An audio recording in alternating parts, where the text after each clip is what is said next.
Welcome to Jesus Changes Everything, a daily podcast dedicated to providing a fresh look at the ancient and glorious truth that Jesus not only reigns, but is busy about the business of bringing all things under subjection, that celebrates the wonder and the glory that he has been given all authority in heaven and on earth.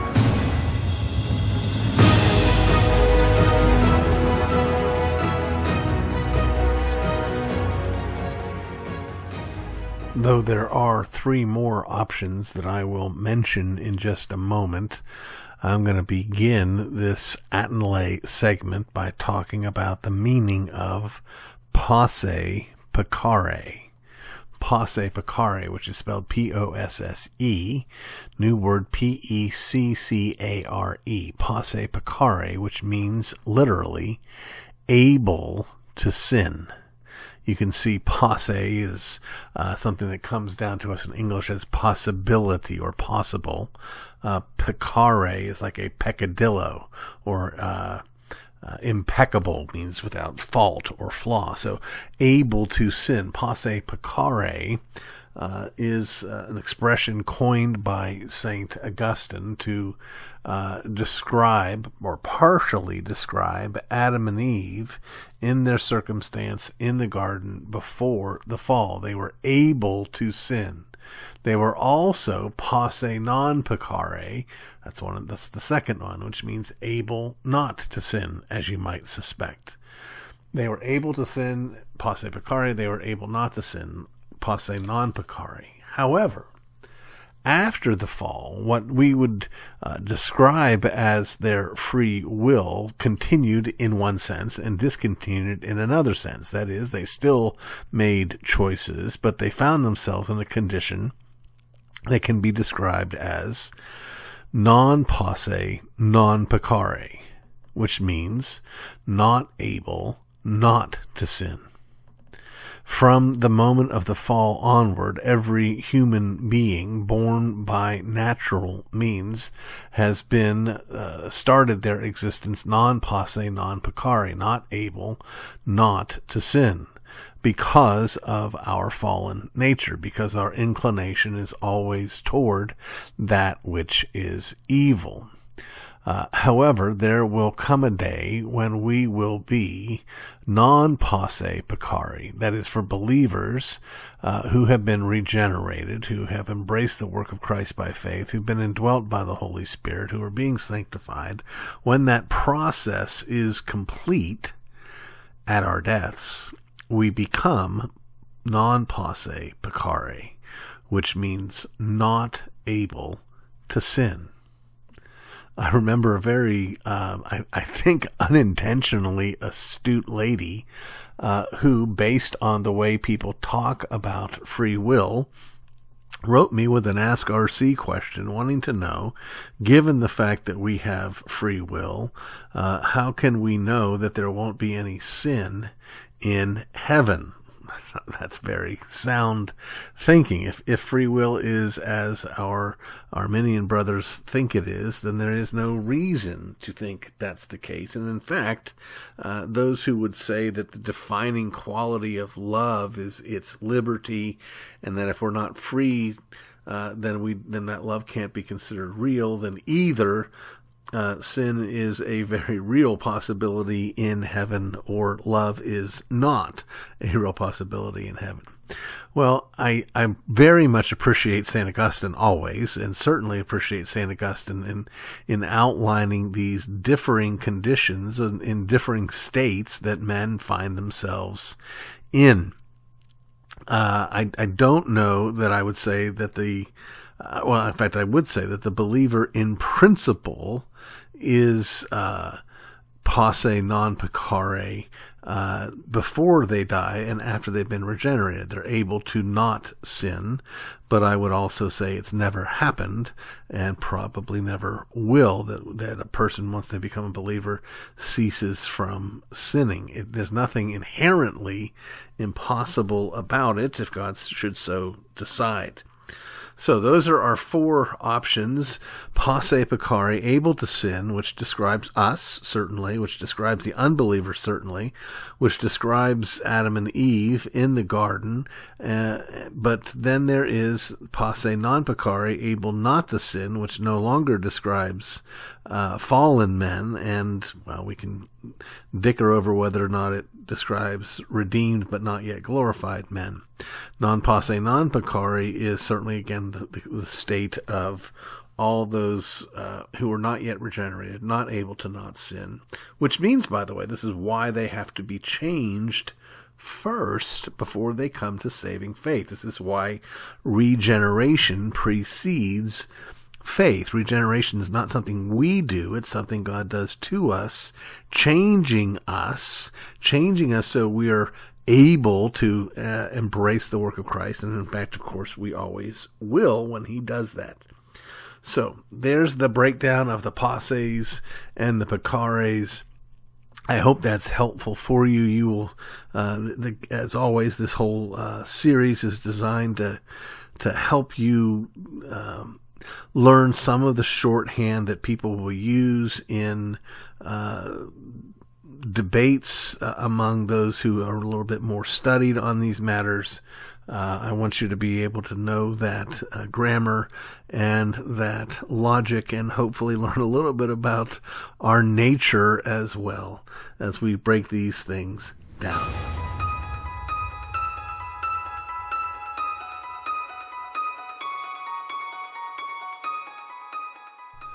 We come now to question 84 in our ongoing series on the Westminster Shorter Catechism.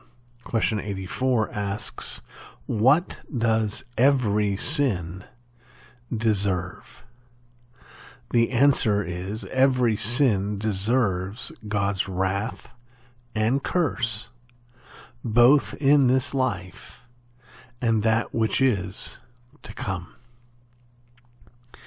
If you have been a faithful listener, or even an unfaithful listener, but nevertheless remember question 83, we may feel like there's some tension between these two questions and answers. Question 83 says, are all transgressions of the law equally heinous? And the answer says, some sins in themselves and by reason of several aggravations are more heinous in the sight of God than others. The Westminster divines are pushing against, though of course they lived long before today, but they're pushing against a common misunderstanding that exists in the evangelical church. We take it as a kind of truism that all sins are equally heinous. The Westminster divines say, no, they're not. And we looked at that last week. But now we read that every sin deserves God's wrath and curse, both in this life and that which is to come.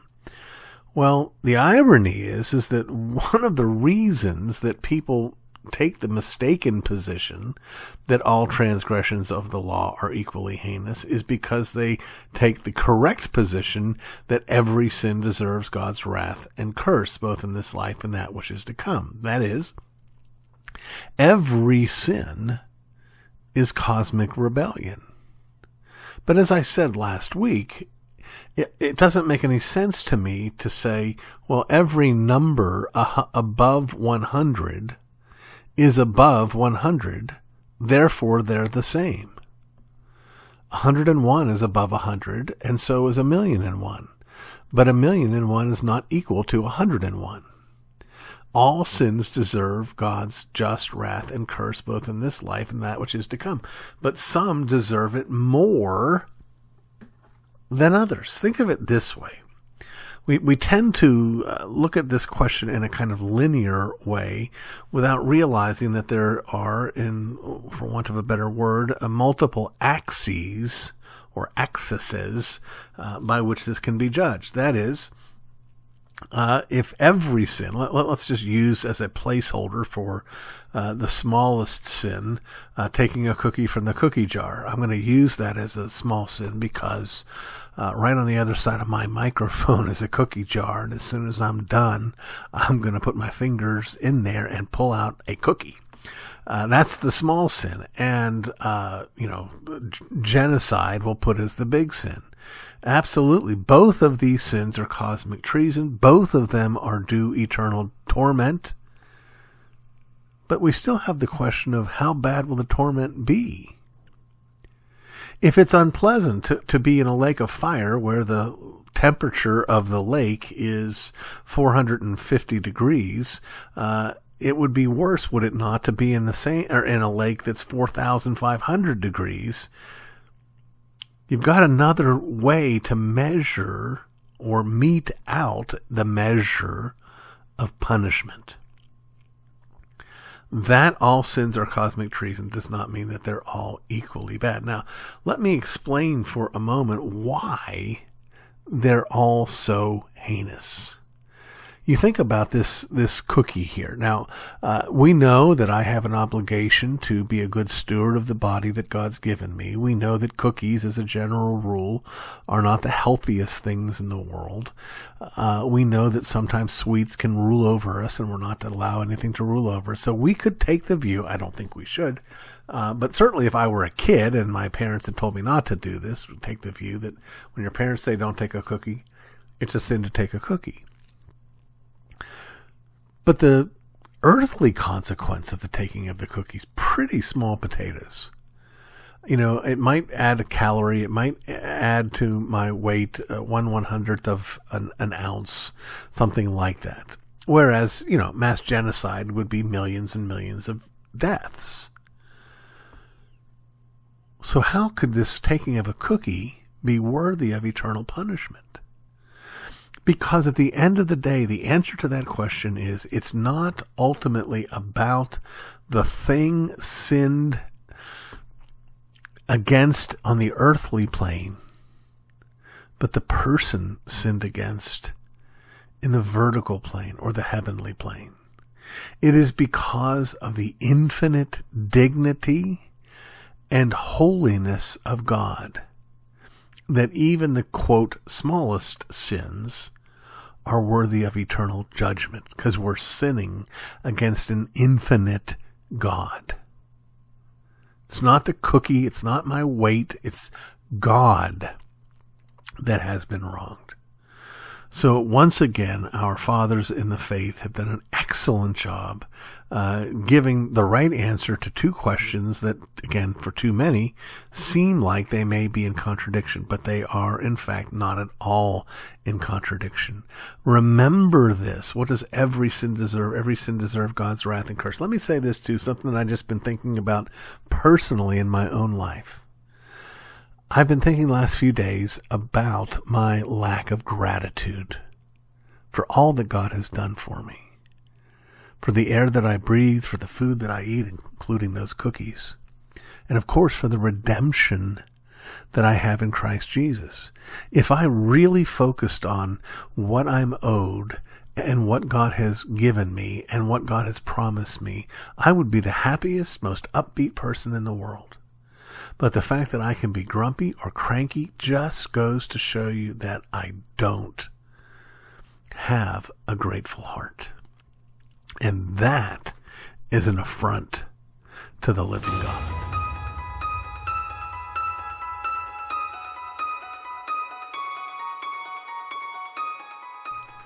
It's time once again for another one of our Curating Your Book Library segments, and today I'd like to speak to you about a book that I'm guessing most of you have never heard of. It is written by a woman named Maisie Ward, M-A-I-S-I-E, last name Ward, W-A-R-D, who along with her husband owned a publishing company in England, and the two of them were quite active defenders of Roman Catholicism. Now, I'm not interested in encouraging you to read books in defense of Roman Catholicism, but in light of that commitment, it's not a surprise that Mrs. Ward chose to write an outstanding biography of G.K. Chesterton. If you have been listening to the Jesus Changes Everything podcast for some time, you will remember that G.K. Chesterton is one of my favorite writers. And I came to be introduced to him. I knew his name long before this, but I'd never read any of his books until a friend sent a large box full of books by G.K. Chesterton, and that box included this book about G.K. Chesterton. It was given to me by this friend, and I realized as I'm looking at it that it's actually a first edition. So I got that going for me. That's pretty cool. It was first published in 1944, and as I say, it is a biography of G.K. Chesterton, and it does an outstanding job of capturing not only the details of the life of Chesterton, but the spirit of Chesterton and where that spirit came from and how it had such a profound influence. When I first read this, I wasn't I wasn't even that much in the know about Chesterton. I think I read this this was the third book out of that stack or that box of books that I read. I started with A Man Who Was Thursday, had no idea what in the world he was talking about, and so I had to call up my friend Dr. George Grant and say, help me understand this, please. Then I read Orthodoxy, which it's one of the best books I've ever read, and then picked up this biography. And, let me say this. If you haven't read G.K. Chesterton, let me tell you why you should. If you haven't read G.K. Chesterton and you have read C.S. Lewis and you like what you read in C.S. Lewis, you need to know that stream goes back from C.S. Lewis directly to G.K. Chesterton. That G.K. Chesterton was to Lewis what Lewis is to so many of us. It's kind of like when I used to encourage people who were big fans, I still do, big fans of my father, to go and read the work of Dr. John Gerstner, who was my father's mentor. I'm not suggesting that Lewis and Chesterton had some sort of close relationship. I am saying that Lewis read and loved Chesterton, and it shows. They both have this uncanny ability to take a truth that we're all familiar with and we all know and we all think we have mastered and hold it in their hand and then just twist it. Not twist the truth, but just twist the angle at which we look at it just a hair, and all of a sudden these great new facets start twinkling and shining and moving us. Chesterton and Lewis are, in my judgment, the greatest writers in terms of that great skill of marrying together insight/knowledge with wisdom/wonder. When I wrote my book, The Call to Wonder, I wrote it because of the impact of these two men, C.S. Lewis and G.K. Chesterton, in my own life, in shaping my soul. I found as well that having some background, having some information about his life, just made reading further work from Chesterton that much more fun and appealing. So let me encourage you, first, to read Chesterton, but secondly, even if you are well read on or from Chesterton, read on Chesterton. Maisie Ward's biography is simply called Gilbert Keith Chesterton. It is thick. I've been looking at it. It is available. It is in print, though I'm not sure the versions that are available are all that wonderful. I think there's a Kindle version as well. Like I said, I'm blessed to have a first edition, though it is decidedly not in outstanding shape at all. So check it out. Gilbert Keith Chesterton, by Maisie Ward. And as always, I'd love to hear from you. If you're a Chesterton fan, what's your favorite Chesterton book or work, and why? If you're a biography fan, what biographies would you recommend? If you want to let me know a book that really gets the whole concept of wonder, I would love to hear from you. Thanks so much. You've been listening to the Jesus Changes Everything podcast, a production of Dunamis Fellowship, the teaching outreach of Dr. R.C. Sproul Jr. If you've enjoyed this podcast, we encourage you to subscribe, which you can do at all the usual outlets, to tell your friends, and to spread the word. To learn more about the work of Dunamis Fellowship, please visit rcsproulJR.com. And join us next time on Jesus Changes Everything.